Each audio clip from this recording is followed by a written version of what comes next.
হুট করেই চিনা নাই জানা নাই হঠাৎ করে একজন আমার পেজে লগ করেন একটা এডিবল ফটো প্রিন্ট নিয়ে। তো যারা কেক বিজনেস করে তারা একমাত্র জানে যে কোন কেকটার প্রাইস কীরকম। আমরা নর্মালি যেই পাউন্ড কেকগুলো বানাই ওটার সাথে কিন্তু এডিবল ফটো যে কেকগুলো এগুলো প্রাইস কম্পেয়ার করা যায় না।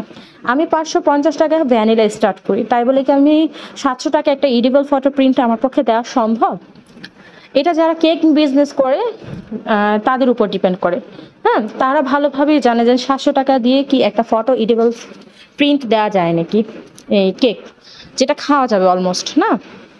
তো ওনাকে আমি চিনিও না, উনি আমার পেজের বিভিন্ন পোস্টের মধ্যে বিভিন্ন কমেন্টের এই ইয়ের মধ্যে পোস্টের মধ্যে রিভিউসের মধ্যে ছবির মধ্যে উনি গিয়ে কমেন্ট করছেন এক এক জিনিস। ওখান থেকে একটা কমেন্ট আমার খুব লাগলো, আমি বলি সেটা শেয়ার করি। যে উনি বলছে যে মেয়েদের আইডি দিয়ে রিভিউ দেওয়ার সময় মেয়েদের আইডি মেনশন দিয়ে দিলে ওনার নাকি কষ্ট হবে না আইডি খুঁজতে। তার কিছু বললাম না।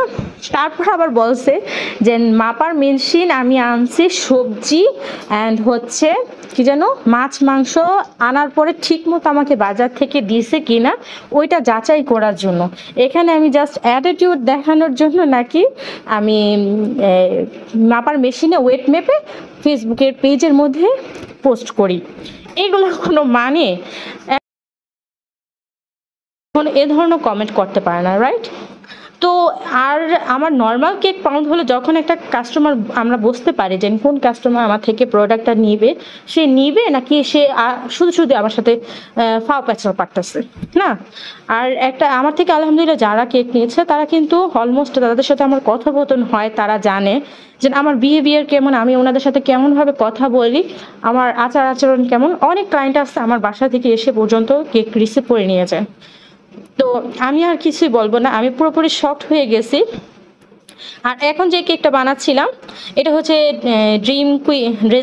ডেজার্ট কুইন আপুর এই কেকটা আমি রিসেন্টলি একটা রিলস ভিডিওতে দেখছিলাম। তো ভাবলাম কেন না আপুর এত সুন্দর একটা কেক আমি করি দেখি। আর এই কেকটা ছিল আমারই এক রিলেটিভের জন্য অর্ডার ছিল। তো উনি কোনো ডিজাইন দেন নাই, তো হঠাৎ করে মাথায় আসলো যে আমি সবসময় তো কেক করছি, তো আজকে একটু ডিফারেন্স করি। তো যখন ফেসবুকে ঘাটাঘাটি করছিলাম এই ছবিটা আসে, আলহামদুলিল্লাহ করলাম। আর আপুর এই ডিজাইনটা অনেক সুন্দর অনেক সুন্দর অনেক সুন্দর। কেকটা করলাম, কেমন হয়েছে অবশ্যই জানাবেন। ধন্যবাদ সবাইকে। আসসালামু আলাইকুম।